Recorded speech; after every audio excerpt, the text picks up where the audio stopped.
ഇന്ന് 16,148 പേർക്കാണ് കോവിഡ് ബാധ സ്ഥിരീകരിച്ചത്. 1,50,108 പേരെ പരിശോധിച്ചത്. പരിശോധനയുടെ എണ്ണം ഗണ്യമായി വർദ്ധിപ്പിച്ചിട്ടുണ്ട്. 114 പേര് ഇന്ന് കോവിഡ് മൂലം മരണമടഞ്ഞിട്ടുണ്ട്. ഇപ്പോൾ ആകെ 1,24,779 പേരാണ് ചികിത്സയിലുള്ളത്. കോവിഡുമായി ബന്ധപ്പെട്ട ലോക്ക്ഡൗൺ അടക്കമുള്ള നിയന്ത്രണങ്ങൾ നമ്മുടെ സംസ്ഥാനത്ത് പലതരത്തിലുള്ള പ്രതികരണങ്ങളാണ് ഉണ്ടാക്കുന്നത്. മാർച്ച് മധ്യത്തിൽ മറ്റ് സംസ്ഥാനങ്ങളിൽ കോവിഡിന്റെ 2ാം തരംഗം ആരംഭിച്ചു. കേരളത്തിൽ അല്പം വൈകി മെയ് മാസത്തിലാണത് പ്രത്യക്ഷപ്പെട്ടത്. ഒരു ഘട്ടത്തിൽ നമ്മുടെ ടെസ്റ്റ് പോസിറ്റിവിറ്റി നിരക്ക് 29% വരെ ഉയർന്നിരുന്നു. രോഗികളുടെ എണ്ണം 40,000-ന് മുകളിലുമായിരുന്നു. പിന്നീട് ടെസ്റ്റ് പോസിറ്റിവിറ്റി നിരക്ക് കുറഞ്ഞു. അത് 10-ന് മേലെയായി ഏതാനും ദിവസങ്ങളിലായി മാറ്റമില്ലാതെ നിൽക്കുകയാണ്. രോഗികളുടെ എണ്ണം കുറഞ്ഞിട്ടുണ്ട്. പക്ഷേ ടെസ്റ്റ് പോസിറ്റിവിറ്റി റേറ്റ് താഴാതെ സ്ഥിരതയോടെ നിൽക്കുന്ന അവസ്ഥയാണ് ഇവിടെയുള്ളത്. രോഗം അതിവേഗം വ്യാപരിക്കുന്ന സാഹചര്യത്തിൽ രോഗലക്ഷണമുള്ളവരെയും രോഗികളുമായി സമ്പർക്കത്തിലേർപ്പെടുന്നവരെയും പ്രധാനമായും ടെസ്റ്റ് ചെയ്യുന്ന ടാർഗറ്റഡ് ടെസ്റ്റിംഗ് രീതിയാണ് സംസ്ഥാനം പിന്തുടരുന്നത്. അതിവേഗ വ്യാപനത്തിൻ്റെ സാധ്യതയാണിപ്പോൾ നിലനിൽക്കുന്നത് നാം പ്രത്യേകം കാണേണ്ടതുണ്ട്. ഇത്തരത്തിൽ ടെസ്റ്റ് ചെയ്യുമ്പോൾ സ്വാഭാവികമായും പോസിറ്റീവായവരെ കൂടുതൽ കണ്ടെത്തുന്നതുകൊണ്ടാണ് ടെസ്റ്റ് പോസിറ്റിവിറ്റി നിരക്ക് വർദ്ധിച്ചിരിക്കുന്നത്. എങ്കിലും രോഗവ്യാപനം ഉച്ചസ്ഥായിയിലെത്തിയ ഘട്ടത്തിൽ പോലും ചികിത്സ ഒരുക്കുവാനും മരണങ്ങൾ പരമാവധി തടയുവാനും നമുക്ക് സാധിച്ചു. കോവിഡ് ആശുപത്രി കിടക്കകളുടെ 70% കൂടുതൽ ഉപയോഗിക്കേണ്ടി വന്നിട്ടില്ല. മൊത്തം രോഗികളിൽ 90% പേർക്ക് സർക്കാർ ആശുപത്രികളിൽ സൗജന്യ ചികിത്സ നൽകുകയാണ്. കാരുണ്യ ആരോഗ്യ സുരക്ഷാ പദ്ധതിയിൽ ചേർന്നിട്ടുള്ള 252 സ്വകാര്യ ആശുപത്രികളുണ്ട്. ആ ആശുപത്രികളിൽ ചികിത്സിക്കപ്പെടുന്നവർക്ക് ആരോഗ്യ ഇൻഷുറൻസിലൂടെ സൗജന്യ ചികിത്സ ലഭിക്കുന്നു. മറ്റ് സ്വകാര്യ ആശുപത്രികളിലെ ചികിത്സാ ചെലവ് നിയന്ത്രിക്കാനും കഴിഞ്ഞിട്ടുണ്ട്. സർക്കാർ സ്വകാര്യ മേഖലകൾ തികഞ്ഞ സഹകരണത്തോടെയാണ് കോവിഡിനെ നേരിടാൻ ശ്രമിച്ചു വരുന്നത്. ഗുരുതരമായ രോഗലക്ഷണമില്ലാതെ വീടുകളിൽ സമ്പർക്ക വിലർക്കിൽ കഴിയേണ്ടി വരുന്നവർക്ക് അതിനുള്ള സൗകര്യം വീടുകളില്ലെങ്കിൽ മാറി താമസിക്കാൻ ഗാർഹിക പരിചരണ കേന്ദ്രങ്ങളും ഏർപ്പെടുത്തിയിട്ടുണ്ട്. ഈ സാഹചര്യത്തിൽ കോവിഡ് പെരുമാറ്റച്ചട്ടങ്ങൾ കർശനമായി നടപ്പിലാക്കിയും ലഘൂകരിച്ച ലോക്ക്ഡൗൺ ഏർപ്പെടുത്തിയും കോവിഡ് വാക്സിനേഷൻ ത്വരിതഗതിയിലാക്കിക്കൊണ്ടും രണ്ടാം തരംഗത്തെ അതിജീവിക്കാനാണ് ശ്രമിച്ചു വരുന്നത്. കേന്ദ്രത്തിൽ നിന്നും കിട്ടുന്ന മുറക്ക് ഒട്ടും പാഴാക്കാതെ വാക്സിൻ വിതരണം ചെയ്യുന്നതിൽ കേരളം മുൻപന്തിയിലാണ്. അർഹമായ മുറക്ക് വാക്സിൻ സ്വീകരിക്കാനും സൂക്ഷ്മതലത്തിൽ കോവിഡ് പെരുമാറ്റച്ചട്ടങ്ങൾ കർശനമായി പാലിക്കാനും എല്ലാവരും ശ്രമിച്ചാൽ നമുക്ക് രണ്ടാം തരംഗം പൂർണ്ണമായും നിയന്ത്രണ വിധേയമാക്കി മൂന്നാം തരംഗം ഒഴിവാക്കാൻ കഴിയും. ഇന്നത്തെ നിലയിൽ പോയാൽ 23 മാസങ്ങൾക്കകം തന്നെ 60-70% പേർക്ക് വാക്സിൻ നൽകി സാമൂഹ്യ പ്രതിരോധ ശേഷി കൈവരിക്കാൻ കഴിയുമെന്നാണ് പ്രതീക്ഷിക്കാവുന്നത്. എത്ര പരിമിതമായാലും ലോക്ക്ഡൗൺ വലിയ സാമ്പത്തിക സാമൂഹ്യ പ്രത്യാഘാതങ്ങൾ ഉണ്ടാക്കുന്നുണ്ട്. രോഗവ്യാപനത്തിൻ്റെ ഗതി ദിവസേന വിലയിരുത്തി കൂടുതൽ ഇളവുകൾ സർക്കാർ പ്രഖ്യാപിക്കുന്നുണ്ട്. എന്നാൽ സംസ്ഥാനം ഇന്ന് നേരിടുന്ന ഗൗരവതരമായ സാഹചര്യം മറികടക്കാൻ നിയന്ത്രണങ്ങൾ കൂടിയേ തീരൂ. നിലവിലുള്ള നിയന്ത്രണങ്ങൾ കൊണ്ടാണ് രോഗവ്യാപനം ഈ തോതിൽ പിടിച്ചു നിർത്താൻ നമുക്ക് കഴിയുന്നത്. നിയന്ത്രണങ്ങളിൽ ചില മാറ്റങ്ങൾ വരുത്താൻ ഇന്ന് ചേർന്ന അവലോകന യോഗം തീരുമാനിച്ചു. നിലവിൽ എ വിഭാഗത്തിൽ, അതായത് TPR 5 താഴെയുള്ളത് 86 തദ്ദേശ സ്വയംഭരണ സ്ഥാപനങ്ങളാണ്. കാറ്റഗറി ബിയിൽ 5 മുതൽ 10 വരെ 392 തദ്ദേശ സ്ഥാപനങ്ങളാണ്. സി വിഭാഗത്തിൽ 10 മുതൽ 15 വരെ 362 സ്ഥാപനങ്ങളുമാണുള്ളത്.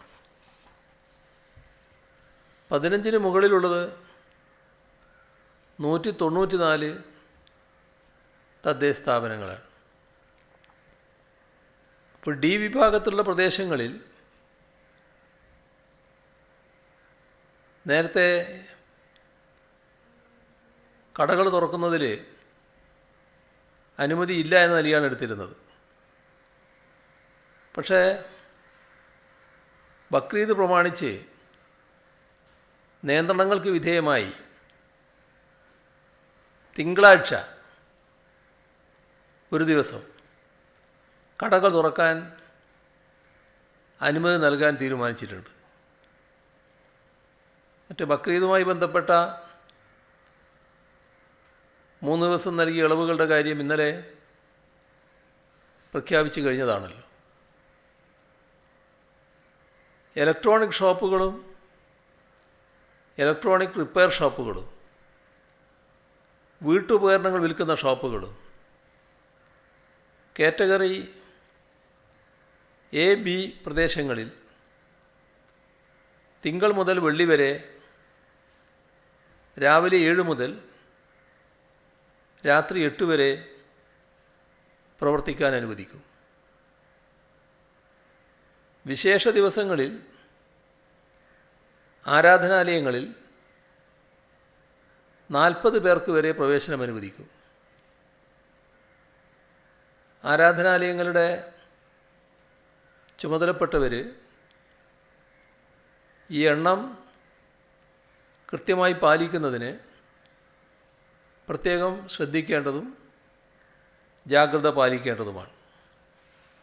പക്ഷെ അങ്ങനെ എത്തിപ്പെടുന്നവർ, ആരാധനാലയങ്ങളിൽ എത്തുന്നവർ ഒരു ഡോസ് വാക്സിനെങ്കിലും എടുത്തവരായിരിക്കണം. അത്തരം ആളുകൾക്കായിരിക്കണം പ്രവേശനം. AB വിഭാഗങ്ങളിൽ പെടുന്ന പ്രദേശങ്ങളിൽ മറ്റ് കടകൾ തുറക്കാൻ അനുമതിയുള്ള ദിവസങ്ങളിൽ ബ്യൂട്ടി പാർലറുകളും ബാർബർ ഷോപ്പുകളും ഒരു ഡോസ് വാക്സിനേഷനെങ്കിലും എടുത്ത സ്റ്റാഫുകളെ ഉൾപ്പെടുത്തി ഹെയർ സ്റ്റൈലിങ്ങിനായി തുറന്ന് പ്രവർത്തിക്കാൻ അനുമതി നൽകും. ബാർബർ ഷോപ്പിന് നേരത്തെ അനുമതിയുണ്ട്. ബ്യൂട്ടി പാർലറുകൾ ഹെയർ സ്റ്റൈലിങ്ങിനായി തുറന്ന് പ്രവർത്തിക്കാൻ അനുമതി നൽകും. സീരിയൽ ഷൂട്ടിംഗ് അനുവദിച്ചതുപോലെ കാറ്റഗറി AB പ്രദേശങ്ങളിൽ കർക്കശമായ നിയന്ത്രണങ്ങൾക്ക് വിധേയമായി സിനിമാ ഷൂട്ടിങ്ങും അനുവദിക്കും. ഇതിലെല്ലാം ശ്രദ്ധിക്കേണ്ടത് ഒരു ഡോസെങ്കിലും വാക്സിൻ എടുത്തവർക്ക് മാത്രമാകണം ഇത്തരത്തിലുള്ള എല്ലായിടത്തും പ്രവേശനം.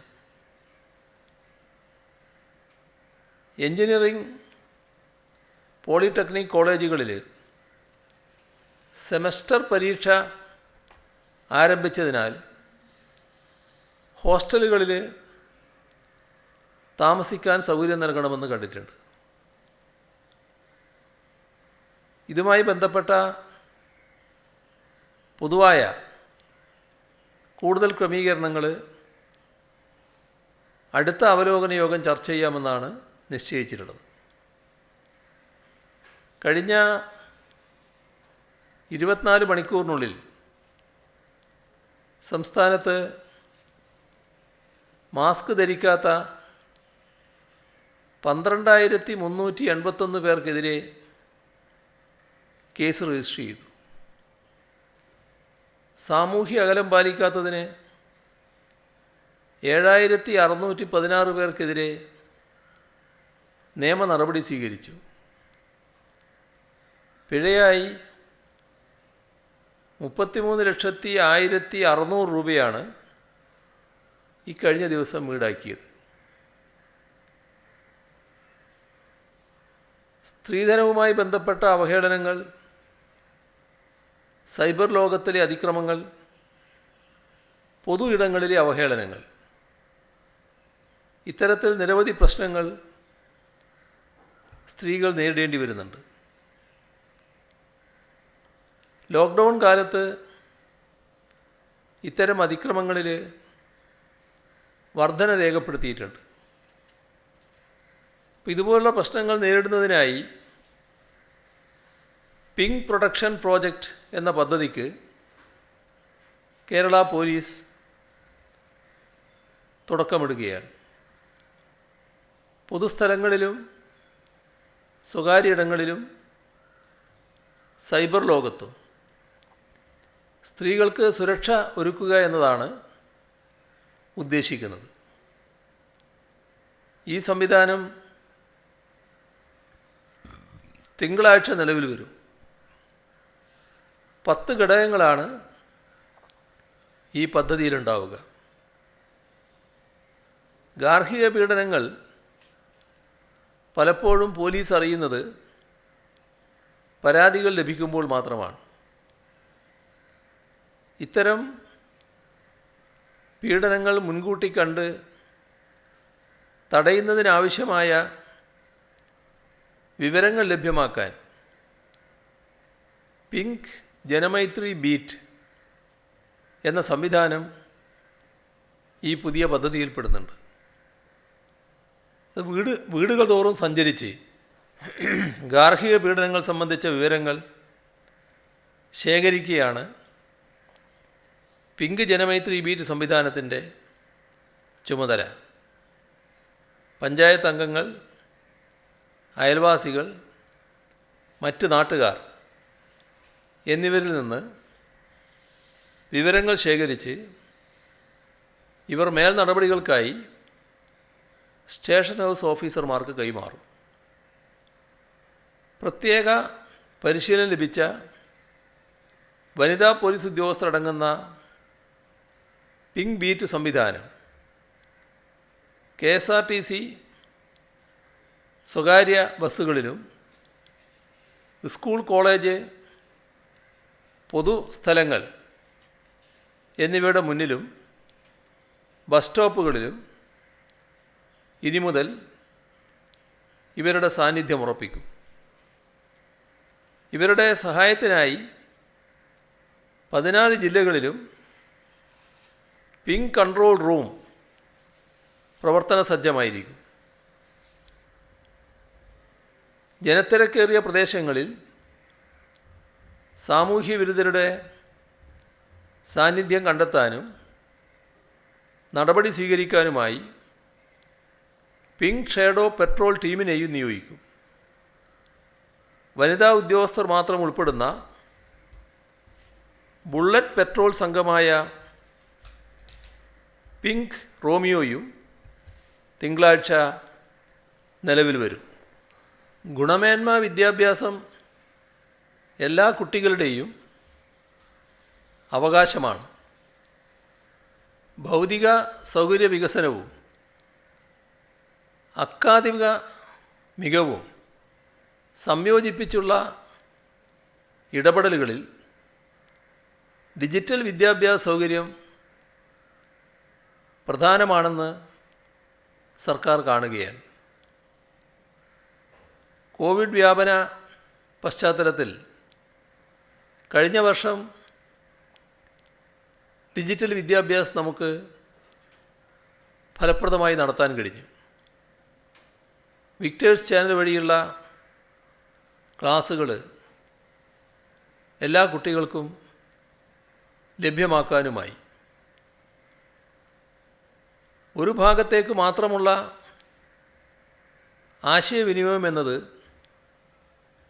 ടെലിവിഷൻ ക്ലാസ്സുകളുടെ പരിമിതിയാണ്. അത് മറികടന്ന് ഓരോ വിദ്യാലയത്തിലെയും അധ്യാപകർ തയ്യാറാക്കുന്ന സംവാദാത്മക ക്ലാസ്സുകൾ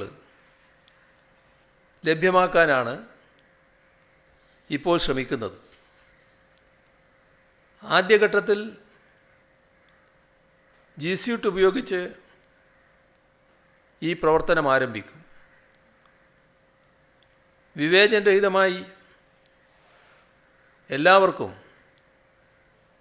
സ്വതന്ത്രമായും ആത്മവിശ്വാസത്തോടെയും ക്ലാസ്സിൽ പങ്കാളികളാകാൻ അവസരമൊരുക്കും.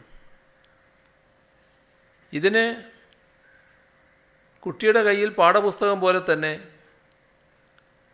ഡിജിറ്റൽ ഉപകരണം ലഭ്യമാക്കാനാണ് ഉദ്ദേശിക്കുന്നത്. അതുറപ്പാക്കാനുള്ള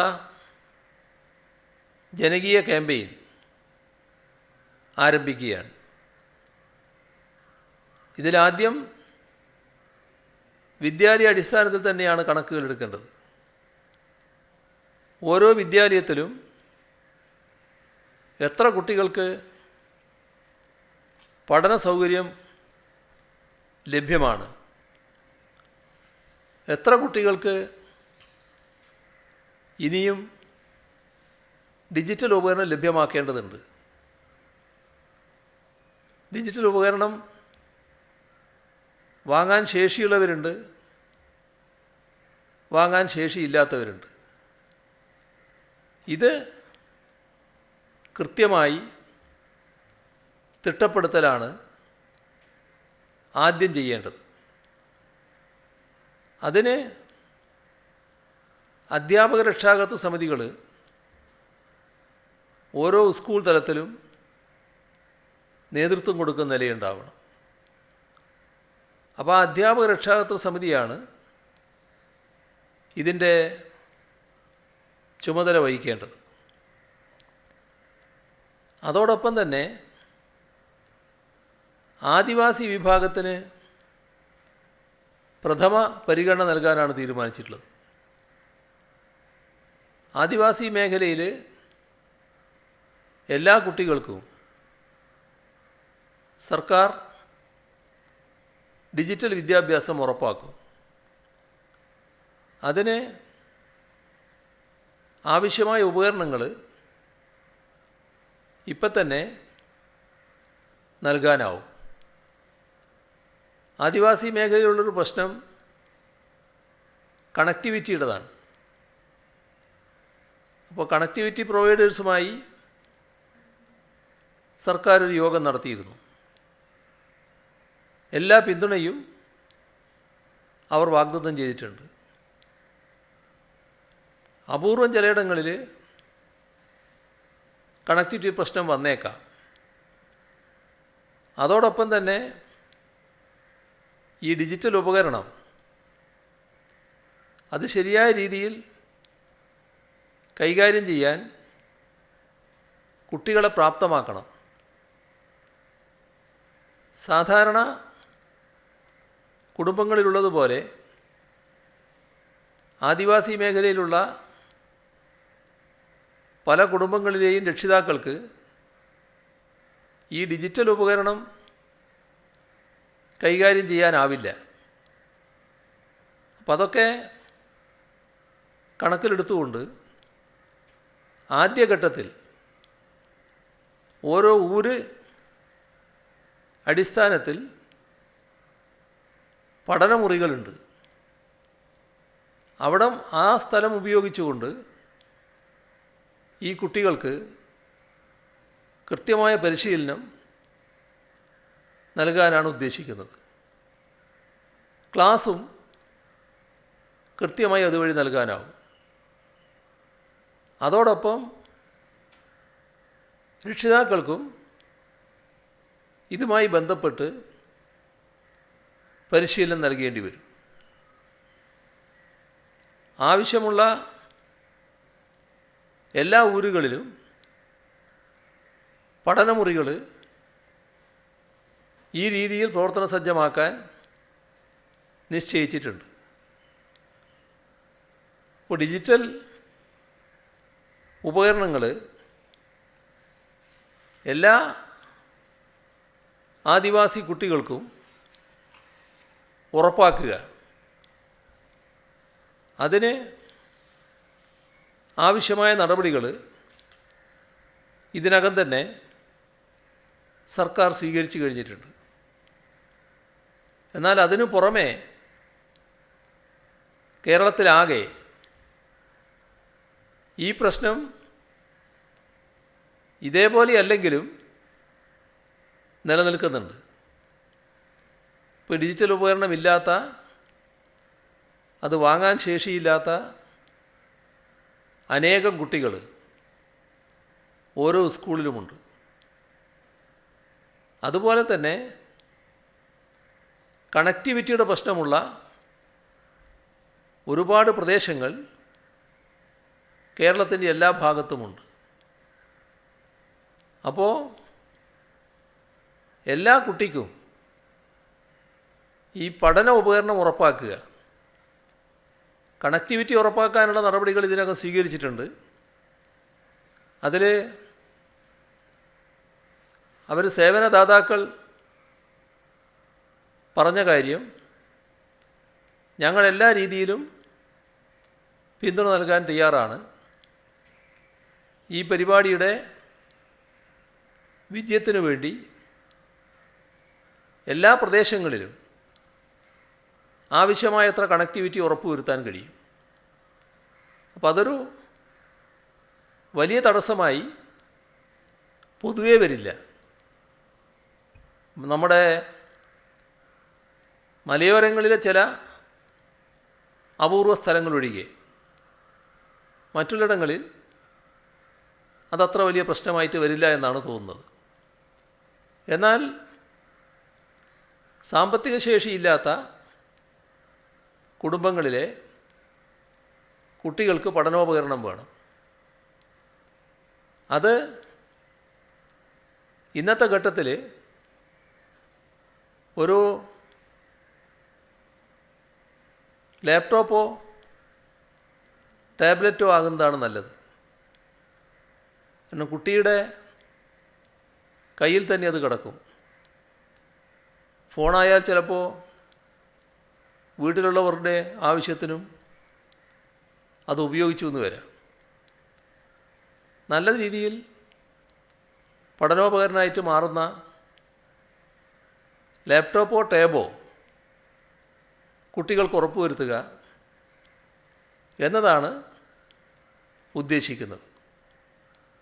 വാങ്ങാൻ ശേഷിയുള്ള കുടുംബങ്ങളിൽ തന്നെ ഇപ്പോൾ അതിൻ്റെ കാശെടുത്ത് കൊടുക്കാൻ കയ്യിലില്ലാത്തവർ കാണും. അങ്ങനെയുള്ളവരെ സഹായിക്കാൻ, വാങ്ങാൻ ശേഷിയുള്ളവരെ സഹായിക്കാൻ പലിശരഹിത വായ്പ സഹകരണ ബാങ്കുകൾ വാഗ്ദത്തം ചെയ്തിട്ടുണ്ട്. KSFE നേരത്തെ ഒരു പദ്ധതി പ്രഖ്യാപിച്ചിട്ടുമുണ്ട്.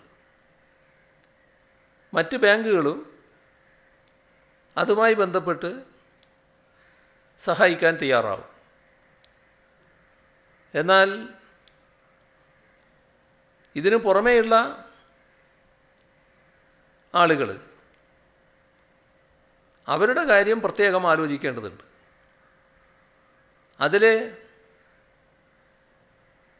വലിയ തോതിൽ ചെയ്യാൻ കഴിയുന്നൊരു കാര്യം, കുട്ടിക്ക് ഒരു ഡിജിറ്റൽ ഉപകരണം വാങ്ങിക്കൊടുക്കുന്നു. അങ്ങനെ വാങ്ങുന്നവർ പലരും പൊതുവായ അഭ്യർത്ഥന നടത്തിയാൽ എൻ്റെ കുട്ടിക്ക് ഒരു ഡിജിറ്റൽ ഉപകരണം വാങ്ങിക്കൊടുക്കുമ്പോൾ മറ്റൊരു കുട്ടിക്ക് കൂടി ഞാൻ കൊടുക്കുന്നു എന്ന നിലയെടുക്കാൻ സാധിക്കും. അപ്പോൾ കുട്ടിക്ക് വാങ്ങുന്നതോടൊപ്പം മറ്റൊരു കുട്ടിക്ക് കൂടി വാങ്ങിക്കൊടുക്കുക. അപ്പം അതൊക്കെ പ്രാവർത്തികമാക്കാൻ കഴിയുക നമ്മുടെ അധ്യാപക രക്ഷാകർതൃ സമിതിയുടെ ഫലപ്രദമായ ഇടപെടലിലൂടെയായിരിക്കും. ആ ഇടപെടൽ വളരെ പ്രധാനമാണ്. ഓരോ പ്രദേശത്തെയും നാട്ടുകാർ, പൂർവ്വ വിദ്യാർത്ഥികൾ, തദ്ദേശഭരണ സ്ഥാപനങ്ങൾ, ജനപ്രതിനിധികൾ, ഇത്തരം കാര്യങ്ങളിൽ താൽപ്പര്യമുള്ള വ്യക്തികൾ, അവിടെയുള്ള പൊതുവായ സാംസ്കാരിക സമിതികൾ, ക്ലബ്ബുകൾ, വായനശാലകൾ, ഇങ്ങനെയുള്ള എല്ലാവരുടെയും കൂട്ടായ്മ ഒന്നിച്ചു വരുമ്പോൾ ആ പ്രദേശത്ത് തന്നെ ആ സ്കൂളിലെ കുട്ടികളുടെ പ്രശ്നം, ഡിജിറ്റൽ ഉപകരണം വാങ്ങാൻ സാമ്പത്തിക ശേഷി ഇല്ലാത്ത കുട്ടികളുടെ പ്രശ്നം ആ സ്കൂളിൽ തന്നെ പരിഹരിക്കാനാവും. ഇതിൽ ഇപ്പോൾ സർക്കാർ ചെയ്തിട്ടുള്ളത്, ഇത്തരത്തിൽ സ്കൂൾ തലത്തിൽ എത്ര കുട്ടികൾക്കാണ് പഠനോപകരണങ്ങൾ വേണ്ടത് എന്ന വിവരങ്ങൾ ശേഖരിക്കും. ആ സമാഹരിച്ച വിവരങ്ങൾ തദ്ദേശ സ്വയംഭരണ സ്ഥാപന തലത്തിലും ജില്ലാ തലത്തിലും ക്രോഡീകരിക്കും. അങ്ങനെ വന്നാൽ എത്ര എണ്ണം വേണം എന്നതിനെക്കുറിച്ച് കൃത്യമായ ധാരണയുണ്ടാവും. വിവരശേഖരണത്തിനും പ്രവർത്തനങ്ങൾക്ക് മേൽനോട്ടം വഹിക്കുന്നതിനും നേരത്തെ പറഞ്ഞ സ്കൂൾ തലത്തിലുള്ള സമിതികൾ, പഞ്ചായത്ത് തലത്തിലുള്ള സമിതികൾ, ജില്ലാ തലത്തിലുള്ള സമിതികൾ, ഇതെല്ലാം കൃത്യമായി മേൽനോട്ടം വഹിക്കാനാവും. ഇപ്പോൾ സ്കൂൾ തലത്തിൽ, പഞ്ചായത്ത് തലത്തിൽ, ജില്ലാ തലത്തിൽ, സംസ്ഥാന തലത്തിൽ ഈ കാര്യങ്ങൾ കൃത്യമായി അവലോകനം ചെയ്യാൻ സമിതികൾ പ്രവർത്തിക്കും. ആ സമിതികളിൽ ചിലത് ഇതിനകം തന്നെ പ്രവർത്തനം ആരംഭിച്ചു കഴിഞ്ഞിട്ടുണ്ട്. അപ്പോൾ ഉപകരണങ്ങൾ എത്രയാണ് വേണ്ടത് എന്ന കൃത്യമായ എണ്ണം, കുട്ടികളുടെ എണ്ണം അത് ലഭിച്ചാൽ ഡിജിറ്റൽ വിദ്യാഭ്യാസം ഉറപ്പാക്കാനുള്ള ക്യാമ്പയിൻ പ്രവർത്തനത്തിനായി വികസിപ്പിച്ച പോർട്ടലുണ്ട്. ആ പോർട്ടലിൽ ഈ വിവരങ്ങളെല്ലാം ലഭ്യമാക്കും. അങ്ങനെ വന്നാൽ ഈ പോർട്ടലിൽ ലഭ്യമാകുന്ന വിവരങ്ങളുടെ അടിസ്ഥാനത്തിൽ ഉപകരണമോ അല്ലെങ്കിൽ ഉപകരണങ്ങളോ പണമോ സംഭാവനയായി നൽകാനാവും. ഇവിടെ കോർപ്പറേറ്റ് സ്ഥാപനങ്ങളുടെ CSR ഫണ്ടുണ്ട്. ഇതിനായി വിനിയോഗിക്കാനാവും. അതേപോലെ തന്നെ പൊതുനന്മ ഫണ്ടുള്ള സ്ഥാപനങ്ങളുണ്ട്, അത് പ്രയോജനപ്പെടുത്താനാവും. ഇവയെല്ലാം പ്രയോജനപ്പെടുത്താൻ ചിലപ്പോൾ പ്രത്യേക പ്രോജക്റ്റ് തയ്യാറാക്കി നൽകേണ്ടി വരും. അപ്പോൾ പ്രത്യേക പ്രോജക്റ്റ് തയ്യാറാക്കി നൽകാനുള്ള സംവിധാനം ഈ പോർട്ടലിൻ്റെ ഭാഗമായി ഒരുക്കും. സ്കൂൾ അധ്യാപക രക്ഷാകർതൃ സമിതിക്ക് തന്നെ ആ പ്രോജക്റ്റ് തയ്യാറാക്കാനാകും ഈ പോർട്ടലിൻ്റെ സഹായത്തോടു കൂടി. ഇങ്ങനെ വരുന്ന സംഭാവന പൊതുവെ സ്വീകരിക്കുന്നതിന് ഇപ്പോൾ സംസ്ഥാന തലത്തിൽ പ്രവർത്തിക്കുന്ന CMDRFൻ്റെ ഉപഘടകമായി chief minister's educational empowerment fund രൂപീകരിക്കാൻ തീരുമാനിച്ചിട്ടുണ്ട്. അപ്പോൾ എവിടുന്നും ഈ പറയുന്ന ചീഫ് മിനിസ്റ്റേഴ്സ് എഡ്യൂക്കേഷണൽ എംപവർമെൻറ്റ് ഫണ്ടിലേക്ക് സംഭാവന നൽകാൻ കഴിയും. നമ്മുടെ സമൂഹത്തെ ഒരു വിജ്ഞാന സമൂഹമാക്കി മാറ്റാനുള്ള ശ്രമത്തിൻ്റെ ആദ്യപടിയായി ഇതിനെ നാം കാണണം.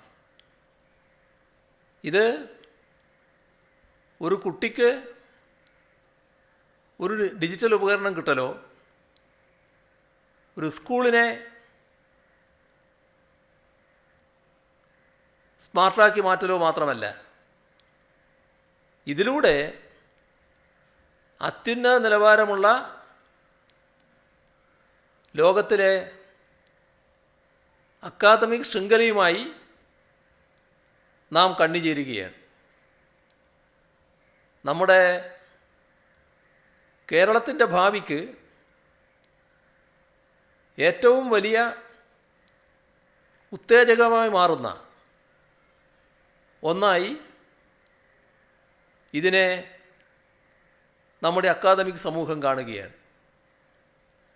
ഇക്കാര്യത്തിൽ ഈ പറയുന്ന ഒരു വിദ്യാഭ്യാസ പരിവർത്തന പരിപാടിയിൽ മുഴുവൻ ആളുകളുടെയും സഹായവും സഹകരണവും ഇപ്പം തന്നെ വാഗ്ദത്തം ചെയ്തിട്ടുണ്ട്. വിവിധ തലങ്ങളിലുള്ള യോഗങ്ങൾ ഇതിൻ്റെ ഭാഗമായി നടന്നിട്ടുണ്ട്. നമ്മുടെ മലയാളി സഹോദരങ്ങളുടെ ദേശീയ തലത്തിലും അന്തർദേശീയ തലത്തിലും പ്രവർത്തിക്കുന്നവരുടെ യോഗങ്ങൾ നടന്നിട്ടുണ്ട്. വ്യവസായ പ്രമുഖരുടെ യോഗം നടന്നിട്ടുണ്ട്. CIIയുടെ ആഭിമുഖ്യത്തിലുള്ള യോഗം നടന്നിട്ടുണ്ട്. നേരത്തെ പറഞ്ഞ സർവീസ് പ്രൊവൈഡേഴ്സിൻ്റെ യോഗം നടന്നിട്ടുണ്ട്. ഇനി ഇത്തരം ഉപകരണങ്ങൾ നൽകാൻ കഴിവുള്ള കമ്പനികളുമായി ചർച്ച ചെയ്യാൻ പോകുന്നുണ്ട്. ആ ചർച്ചയിൽ ഉന്നയിക്കാൻ പോകുന്ന കാര്യം ഇതൊരു സമൂഹത്തിൻ്റെ നന്മയ്ക്ക് വേണ്ടിയുള്ള കാര്യമാണ്. അതുകൊണ്ട് അവരുടെ ലാഭം വല്ലാതെ എടുക്കാതെ എത്രമാത്രം വില കുറച്ച് നൽകാൻ കഴിയും അതിനവർ സന്നദ്ധമാകണം. ഈ പരിപാടിക്ക് ഒറ്റക്കും കൂട്ടായും വാങ്ങുന്ന എല്ലാ വാങ്ങലുകൾക്കും ഓരോ കമ്പനിയും നിശ്ചിത വില അറിയിക്കണം. അത് നമ്മുടെ ഒരു അഭ്യർത്ഥനയാണ്. ഏതെല്ലാം കൂട്ടർ സ്വീകരിക്കുമെന്നറിയില്ല. പക്ഷേ അത്തരമൊരു അഭ്യർത്ഥന നമ്മൾ മുന്നോട്ട് വെക്കാൻ ഉദ്ദേശിക്കുകയാണ്. ഏതായാലും നിരാശാജനകമാവില്ല എന്നാണ് നാം പ്രതീക്ഷിക്കുന്നത്. അങ്ങനെ വന്നാൽ വാങ്ങുന്നവർക്ക് ഈ പറയുന്ന വിലയിൽ വലിയ വർധനവില്ലാതെ ലഭ്യമാകുന്ന നിലയുണ്ടാകും. അതോടൊപ്പം തന്നെ ഡിജിറ്റൽ ഉപകരണമാകുമ്പോൾ ആ ഡിജിറ്റൽ ഉപകരണത്തിൽ പലതരത്തിലുള്ള അപകട സാധ്യതകൾ പലരും കാണുന്നുണ്ട്. കുട്ടികളുടെ കയ്യിലെത്തിയാൽ വലിയൊരു ലോകം തുറന്നു കിട്ടുന്ന ഉപകരണമായതുകൊണ്ട് തെറ്റായി ഉപയോഗിച്ചേക്കുമോ എന്ന ആശങ്ക ഉള്ളവർ നമ്മുടെ സമൂഹത്തിലുണ്ട്. അതിനിപ്പോൾ തന്നെ കരുതലെടുക്കുന്നുണ്ട്. അവരുടെ പഠനവുമായി ബന്ധപ്പെട്ട കാര്യങ്ങളും അവർക്കറിയേണ്ട കാര്യങ്ങളും മാത്രം അറിയാനിടയാക്കുക. അതുവഴി എന്തൊക്കെയാണോ അവരിലേക്ക് എത്താൻ പാടില്ല എന്ന് നാം ഉദ്ദേശിക്കുന്നത് അത്തരം കാര്യങ്ങൾ ഈ കമ്പനികളുമായി തന്നെ ചർച്ച ചെയ്തുകൊണ്ട് ബ്ലോക്ക് ചെയ്യുന്ന നിലയുണ്ടാവുക. ആ കാര്യവും ഉറപ്പുവരുത്താൻ വേണ്ടി ശ്രമിക്കുന്നുണ്ട്. ഏതായാലും ഈ കാര്യങ്ങളിൽ എല്ലാവരുടെയും സഹായവും സഹകരണവും ഉണ്ടാകുമെന്നുറപ്പാണ്. നമുക്ക് ഒന്നായി നിന്നുകൊണ്ട് നാടിൻ്റെ ഭാവി മാറ്റിപ്പണിയുന്നതിനും നവകേരള സൃഷ്ടിക്കുമുള്ള പരിവർത്തനോന്മുഖ വിദ്യാഭ്യാസ യജ്ഞത്തിൽ പങ്കാളികളാകാം. ഇപ്പോൾ പശ്ചിമ യൂറോപ്പിലെ രാജ്യങ്ങൾ ഈ നൂറ്റാണ്ടിലെ തന്നെ ഏറ്റവും വലിയ പ്രളയക്കെടുതിയിലാണെന്ന റിപ്പോർട്ടുകളാണ് പുറത്തു വരുന്നത്. Germany, Belgium, Netherlands, Luxembourg, Switzerland തുടങ്ങിയ രാജ്യങ്ങളെയാണ് പ്രളയം ബാധിച്ചിരിക്കുന്നത്. ഇതിനകം 120 ആളുകൾ മരണപ്പെട്ടതായും നൂറുകണക്കിന് ആളുകളെ കാണാതായി എന്നുമാണ് അന്തർദേശീയ മാധ്യമങ്ങൾ റിപ്പോർട്ട് ചെയ്യുന്നത്. കാണാതായവർക്ക് വേണ്ടിയുള്ള തെരച്ചിൽ, രക്ഷാപ്രവർത്തനം എല്ലാം ഊർജിതമായി നടന്നു വരികയാണ്. ഇവിടങ്ങളിലെല്ലാമുള്ള മലയാളി സമൂഹവും അവിടങ്ങളിലെ ജനതയും നമ്മുടെ കേരളത്തെ മഹാപ്രളയം ഗ്രസിച്ച ഘട്ടത്തിൽ നമ്മോടൊപ്പം നിന്നവരും പിന്തുണച്ചവരുമാണ്. വിശേഷിച്ച് നെതർലാൻഡ് സർക്കാർ കേരളത്തോട് കാണിച്ച സഹകരണവും സ്നേഹവും വിലമതിക്കാനാകാത്തതായിരുന്നു. നെതർലാൻഡ്സ് രാജാവ് വില്യം അലക്സാണ്ടറും രാജ്ഞി മാക്സിമയും കേരളം സന്ദർശിച്ചതുമാണ്. ഇപ്പോൾ ഉണ്ടായിരിക്കുന്ന ഈ ദുരിതഘട്ടത്തിൽ പ്രളയം ബാധിച്ച പശ്ചിമ യൂറോപ്യൻ രാജ്യങ്ങളോട് കേരളം ഐക്യപ്പെടുകയാണ്. യൂറോപ്പിലുള്ള മലയാളി സമൂഹത്തോട് ദുരിതാശ്വാസ പ്രവർത്തനങ്ങളിൽ സജീവമായി പങ്കാളികളാകാൻ കൂടി അഭ്യർത്ഥിക്കുന്നു. നമ്മുടെ കാലാവസ്ഥാ രംഗവും ജൂലൈ 21 ബംഗാൾ ഉൾക്കടലിൽ ഒരു ന്യൂനമർദ്ദം രൂപപ്പെടാൻ സാധ്യതയുണ്ടെന്ന് കാലാവസ്ഥാ വിദഗ്ധർ മുന്നറിയിപ്പ് നൽകിയിട്ടുണ്ട്. കാലവർഷ സമയത്ത് വടക്കൻ ബംഗാൾ ഉൾക്കടലിൽ രൂപപ്പെടുന്ന ന്യൂനമർദ്ദങ്ങൾ കേരളത്തിൽ മഴ ശക്തിപ്പെടുത്തുന്നവയാണ്. കഴിഞ്ഞ വർഷങ്ങളിൽ നമുക്ക് അതിതീവ്ര മഴ ലഭിച്ച ഘട്ടം ഇത്തരത്തിൽ ന്യൂനമർദ്ദനങ്ങൾ ഉണ്ടായപ്പോഴായിരുന്നു. അതുകൊണ്ട് അതീവ ജാഗ്രത അടുത്ത ദിവസങ്ങളിൽ സംസ്ഥാനത്ത് ആവശ്യമാണ്. കേന്ദ്ര കാലാവസ്ഥാ വകുപ്പും സംസ്ഥാന ദുരന്ത നിവാരണ അതോറിറ്റിയും ന്യൂനമർദ്ദ രൂപീകരണം സൂക്ഷ്മമായി നിരീക്ഷിച്ചു വരികയാണ്. അടുത്ത ദിവസങ്ങളിൽ കൂടുതൽ വ്യക്തമായ വിവരങ്ങൾ ലഭ്യമാക്കാനാകും. അപ്പോൾ വരും ദിവസങ്ങളിലെ കാലാവസ്ഥാ മുന്നറിയിപ്പുകൾ ഗൗരവത്തോടെ കാണേണ്ടതുണ്ട്. ആവശ്യമായ തയ്യാറെടുപ്പുകൾ പൂർത്തിയാക്കാൻ സർക്കാർ സംവിധാനങ്ങൾക്ക് നിർദ്ദേശം നൽകിയിട്ടുമുണ്ട്. കേന്ദ്ര കാലാവസ്ഥാ വകുപ്പിൻ്റെ അടുത്ത 5 ദിവസത്തെ മഴ പ്രവചനം അനുസരിച്ച് കേരളത്തിൽ അടുത്ത ദിവസങ്ങളിലും ഒറ്റപ്പെട്ട ശക്തമായ മഴ തുടരും. ശക്തമായ മഴ തുടരുമ്പോഴും ആളുകൾ ജലാശയങ്ങളിൽ ഇറങ്ങുന്നത് അപകടകരമായ സ്ഥിതിവിശേഷമുണ്ടാക്കും. മലയോര മേഖലകളിലും മറ്റും ശക്തമായ മഴ പെയ്യുന്നത് നദികളിൽ പൊതുവെ ഒഴുക്ക് ശക്തമാക്കും. അതുകൊണ്ട് നദികളിലും മറ്റ് ജലാശയങ്ങളിലും കുളിക്കാനും മറ്റും ഇറങ്ങുന്നത് ഈ ഘട്ടത്തിൽ ഈ ദിവസങ്ങളിൽ പൂർണ്ണമായും ഒഴിവാക്കുന്നതാണ് നല്ലത്.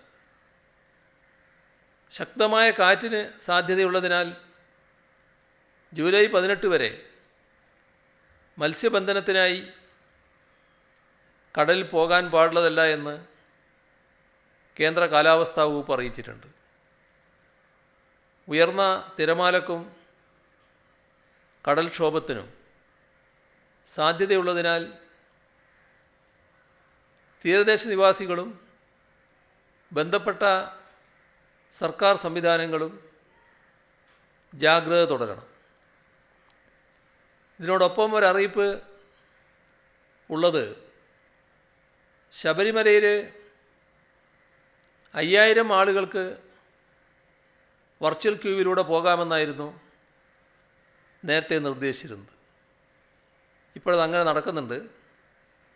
അവിടുത്തെ പൊതുവായ രീതികളൊക്കെ വിലയിരുത്തിക്കൊണ്ട് അത് 10,000 ആകാം ഈ 21 വരെ എന്ന് കാണുകയാണ്.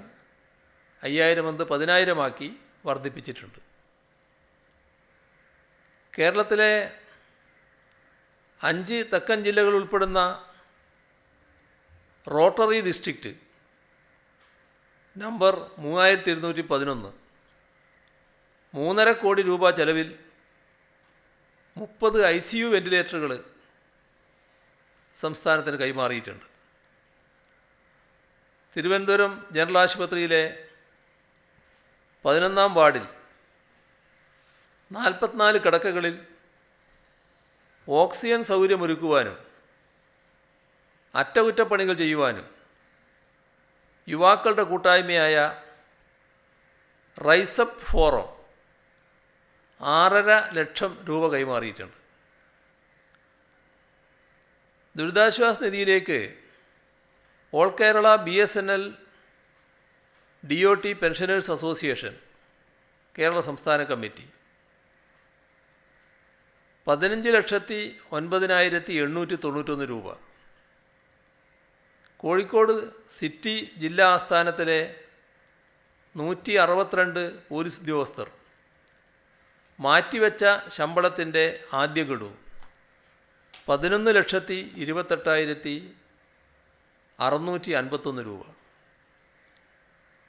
കോൺഗ്രസ് എസിൻ്റെ സ്ഥാപക ദിനാഘോഷം ഒഴിവാക്കി ഇതിനായി സ്വരൂപിച്ച 3,17,500 രൂപ രാമേന്ദ്രൻ കടന്നപ്പള്ളി കൈമാറിയിട്ടുണ്ട്. Kerala water authority employees union CITU സംസ്ഥാന കമ്മിറ്റി 2 ലക്ഷം.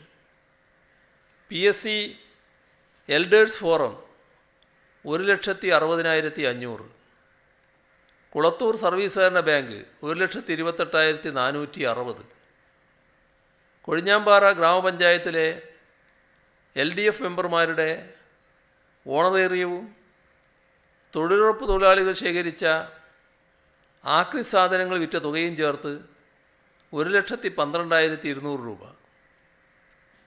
പട്ടികജാതി ക്ഷേമസമിതി തിരുവനന്തപുരം 1 ലക്ഷം രൂപ. തൃശ്ശൂർ ജില്ലാ സ്പോർട്സ് കൗൺസിൽ 1 ലക്ഷം. മാങ്കുളം ഗ്രാമപഞ്ചായത്ത് 1 ലക്ഷം. CDS ആലത്തൂർ ഗ്രാമപഞ്ചായത്ത് 1 ലക്ഷം. ഇത്രയും വിവരങ്ങളാണ് ഇന്ന് കൈമാറാനുള്ളത്.